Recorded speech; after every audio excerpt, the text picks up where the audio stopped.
Ben moi, je suis échevin du personnel à la ville de Bruxelles et c'est le cas. Et ce que je voudrais dire, je voudrais qu'on arrête de parler de ce débat parce que je vais vous dire que dans la plupart des administrations, c'est le cas. En tout cas, dans une des plus grandes du pays, la capitale, c'est le cas. Et ça ne pose pas de problème. Nous avons des personnes qui ont des convictions religieuses, beaucoup dans notre administration, et de toutes les convictions religieuses. Simplement, quand elles arrivent dans le service public, il y a une neutralité qui fait qu'elles n'affichent pas ces convictions. Et vous savez quoi, ça marche. Nous n'avons pas de problème. Souvent, je dis attention à ceux qui agitent ce débat pour parler d'autre chose.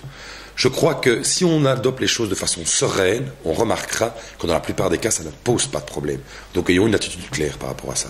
Et dans les écoles, par exemple, est-ce que légiférer serait nécessaire pour ne pas faire retomber ce poids et cette responsabilité sur les directions? De nouveau, je vais prendre le cas des écoles de la ville de Bruxelles, où c'est ma collègue Fouzia Harish qui est en charge de l'enseignement à la ville. Les signes convictionnels sont aussi interdits. Et ça ne pose pas de problème. Et nous avons des écoles extrêmement mixtes.